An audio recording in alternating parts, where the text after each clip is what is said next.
Hello viewers.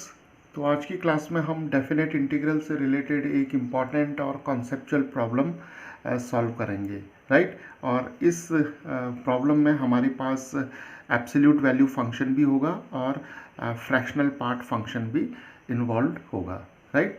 तो चलिए शुरू करते हैं। तो यहाँ पर हमें इस डेफिनेट इंटीग्रल की वैल्यू निकालनी है -1 to 0 mod of x minus one divided by 1 plus fractional part का जो यहाँ पर x माइनस वन का स्क्वायर दिया हुआ है, राइट। तो चलिए इस इंटीग्रल को हम i मान लेते हैं, राइट। तो इस इंटीग्रल को सॉल्व करने के लिए हमें जो एब्सोल्यूट वैल्यू फंक्शन है और फ्रैक्शनल पार्ट फंक्शन है उसकी डेफिनेशन का यूज़ करना पड़ेगा, राइट।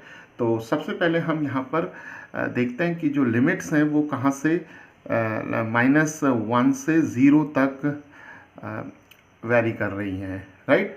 तो मॉड फंक्शन की डेफिनेशन क्या होती है? तो मॉड ऑफ y जो होता है वो होता है +y, यानी कि mod of y will take positive values when y is greater than और equal to 0, right. And mod of y is equal to -y whenever y is less than 0, right. तो दोनों ही case में mod जो y है उसकी value जो होगी पॉजिटिव हो जाएगी, राइट।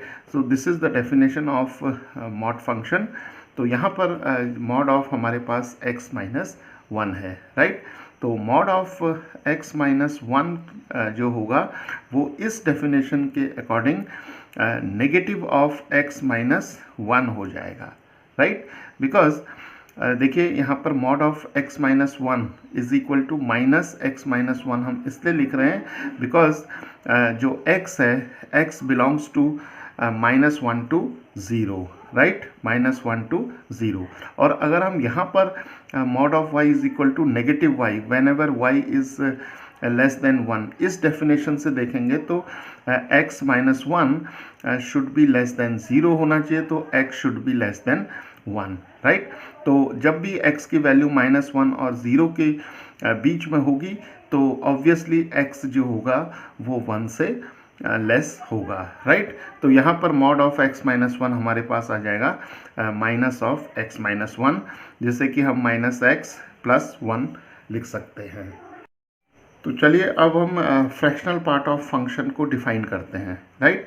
तो फ्रैक्शनल पार्ट ऑफ y जो होता है उसके लिए डेफिनेशन होती है y minus greatest integer of y, right. तो अब अगर हम y की जगह यहाँ पर x माइनस वन रख दें तो fractional part of x minus one जो होगा वो हो जाएगा x minus one minus greatest integer of x minus one, right. तो चलिए अब यहाँ पर हम इन वैल्यूज़ को यहाँ सब्सटीट्यूट कर लेते हैं।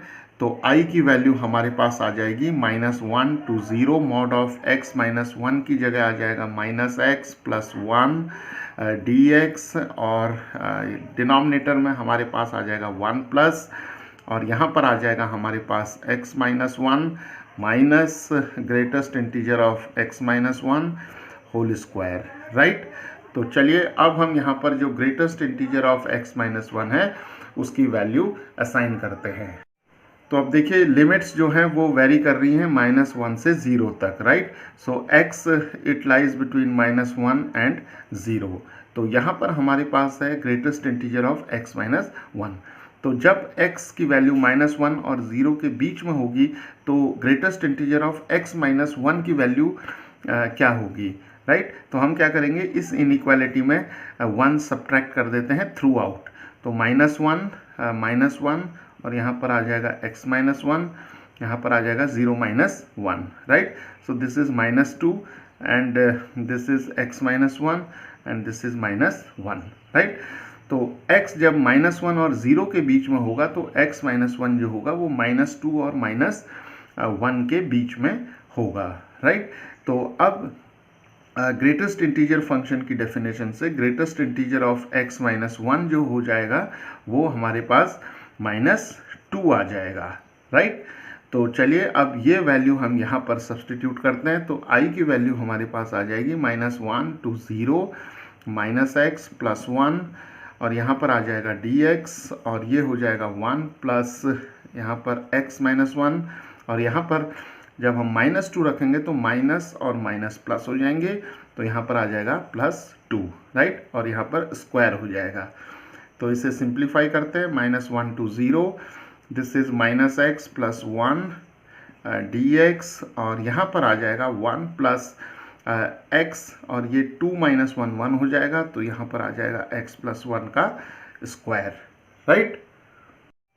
तो चलिए अब इस इंटीग्रल को सॉल्व करने के लिए हम मेथड ऑफ सब्सटीट्यूशन का यूज़ करते हैं, राइट। तो सब्सटीट्यूट कर लेते हैं, t = x + 1, right. So when t = x + 1, dt/dx जो होगा वो हमारे पास 1 आ जाएगा, राइट। तो dt की वैल्यू आ जाएगी dx, और लिमिट्स को चेंज करते हैं, तो जब x की वैल्यू -1 होगी तो t की वैल्यू हो जाएगी -1 + 1, that is 0, and when x is 0, then t is equal to 0 + 1, that is 1, right। तो यहाँ पर जो t = x + 1 है, यहाँ से हम t की वैल्यू फाइंड आउट करेंगे x की वैल्यूज़ को यहाँ पर सब्सटीट्यूट करके, राइट। तो चलिए अब यहाँ पर हम जो इस इंटीग्रल को अब हम t के फॉर्म में लिखते हैं, तो I = हो जाएगा 0 to 1, और यहाँ पर हम -x + 1, तो x की वैल्यू हम रखेंगे t - 1, राइट। तो यहाँ से x की वैल्यू हमारे पास आ जाएगी t - 1, so we have -t - 1, this is +1, and divided by 1 + t², और dx की जगह हमारे पास आ जाएगा dt, राइट। तो चलिए इसे फर्दर सिंप्लीफाई करते हैं, तो ये 0 to 1 हो जाएगा, और हमारे पास आ जाएगा 2 - t, और यहाँ पर आ जाएगा डिनोमिनेटर में 1 + t² एंड dt, राइट। तो चलिए अब इस इंटीग्रल को हम दो इंटीग्रल्स के फॉर्म में लिख लेते हैं, तो ये हो जाएगा 0 to 1 and 2 dt over 1 + t², and here we'll have 0 to 1 and t dt over 1 + t², right. तो इस इंटीग्रल को अब हमने दो इंटीग्रल्स के फॉर्म में लिख लिया है, राइट। तो यहाँ पर 2 हम बाहर ले लेंगे इंटीग्रल से, तो ये हो जाएगा 0 to 1 dt over 1 + t², and minus, अब देखिए यहाँ पर क्या है, t dt और डिवाइडेड बाई 1 + t² है, तो 1 + t² का जो डेरिवेटिव होता है वो 2t होता है, राइट। तो हम क्या करेंगे, यहाँ पर 2 से डिवाइड करेंगे और 2 से मल्टीप्लाई कर लेंगे, जिससे कि हम डायरेक्टली जो इंटीग्रल है उसे लिख सकें, राइट। तो यहाँ पर हम 2 से डिवाइड करेंगे, 2 से मल्टीप्लाई करेंगे, तो देखिए जो डेरिवेटिव होता है 1 + t² का वो होगा 2t, राइट। तो 1 over 1 + t² का इंटीग्रल हमारे पास आ जाएगा tan inverse t, right. Limits हो जाएंगी 0 to 1 -½ और यहाँ पर 2t over 1 + t² का इंटीग्रल जो होगा वो हो जाएगा log 1 + t², and limits are from 0 to 1, right. तो यहाँ पर हमने यूज़ किया है इस रिज़ल्ट को कि अगर हमारे पास f'(x) है और नीचे डिनोमिनेटर में हमारे पास f(x) है, यानी कि अगर हमारे पास कोई इंटीग्रेंड इस तरीके से है कि उसका डेरिवेटिव जो है वो न्यूमरेटर में है और फंक्शन जो है डिनोमिनेटर में है, तो हम उसे डायरेक्टली लॉग ऑफ उसका इंटीग्रल लॉग ऑफ f(x) लिख सकते हैं, राइट।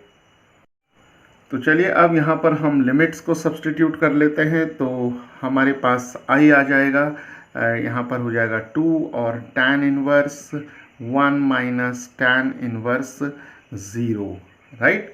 और यहाँ पर आ जाएगा हमारे पास -½ and when we will take t is equal to 1, so 1 square is 1, so we'll have log of 2 minus, और t की वैल्यू 0 हो जाएगी, तो ये हो जाएगा log of 1, राइट।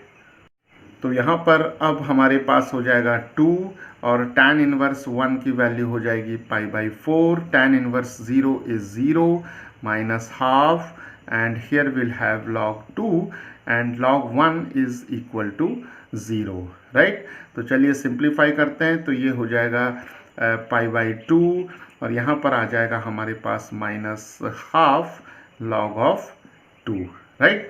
तो इस इंटीग्रल की वैल्यू जो होगी वो π/2 माइनस हाफ लॉग 2 हो जाएगी, जिसे कि हम इस तरीके से भी लिख सकते हैं π/2 plus log of 1 over square root of 2, right?